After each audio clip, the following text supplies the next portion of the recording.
Dude, I can't. This is like my 9th time trying to record this video, and I've ran out of coffee at this point. What's up, guys? End of 2020, last day of the year, doing a Viper Mini review, because obviously there's not enough Viper Mini reviews. So let's start up with the shape. It's like an FK shape. It's kind of awkward comparing it to the Viper since it's just the bigger version of this, but the only thing that's changed are the width and the length. Really, the height feels the same, even though it's probably a little bit shorter.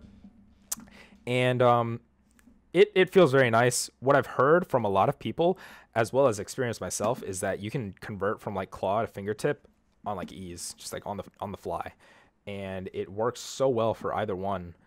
I don't know why. It definitely has to do with the hump, but I love it for that because it's so versatile.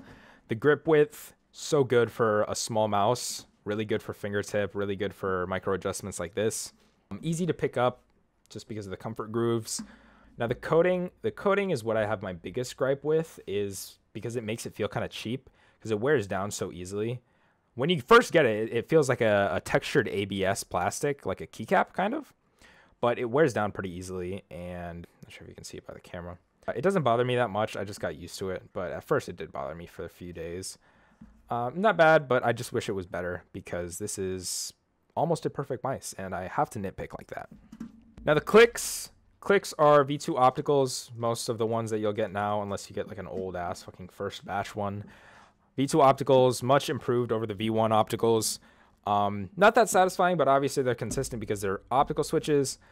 Not very good for spamming because they're a little bit thicker and harder to actuate for some reason, but they don't feel like heavier clicks, really. It's hard to explain. They're quieter for sure, but they definitely feel mushy. Just a little bit of post-travel, no pre-travel. Yeah, it's hard to actuate though. It's hard to get it all the way down. Side buttons are satisfying. I don't actually think that they're optical though. They sound completely different. They have a little bit of pre-travel though. Not that big of an issue. Scroll is barely tactile. It reminds me of the Ultralight 2 when I first tried it. I never had it, but I tried it. And it's not that bad, but coming from someone who likes Zowie scroll wheels, it's not my favorite. Easy click though. I like that. Click test.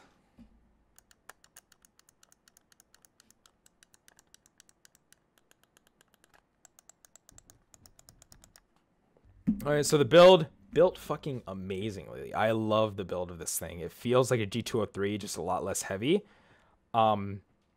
Just feels cheap because of the textured coating. No button wobble, no side flex, no creaking, no nothing. Great. 62 grams about. I checked. I forgot to get my scale, but 62 grams-ish. Really good weight. Feels amazing. I love it. The skates, I actually have core pads on here that I've broken in completely, but that's because I had defective skates out of the box. I bought them from Micro Center, and they wouldn't stick on properly. But from what I've heard, they're pretty good skates. I actually think they're 100% PTFE because they have the clear cum color. Can't believe I had to sound that out. But I heard they glide pretty well. They're more like core pads than Tiger Arc 2s, so they're a little bit slower than usual, but it's still definitely usable. It's more of a control skate, I guess. But it's not bad. It's definitely not an immediate upgrade. Now the cord, somehow it feels worse than the NP01. I think that has to do with the Viper Mini being significantly lighter than the NP01, so you notice a cord a lot more. It's not an immediate upgrade, to be honest, but I definitely would try it before upgrading, if anything. It's not necessary, but it's a nice quality of life improvement. You'll definitely feel the difference if you convert to a paracord. I'm not a big stingy person like that. I don't care that much. I just put in a bungee, and it's not horrible. It's definitely usable. That's it. That's all I have for you. This is a 9 out of 10 mouse. Wish the texture was better, and wish it was just fucking wireless at this point. Like, what is Razer waiting for? I don't even care if the battery life is literally just 24 hours. I'm happy. I don't care. That's all I need, really. Love this mouse. 9 out of 10. Definite recommend. Definitely seal of approval. Thank you guys for watching. I really appreciate your support. Thank you for sharing, liking, subscribing, and commenting, because that all helps me in the algorithm.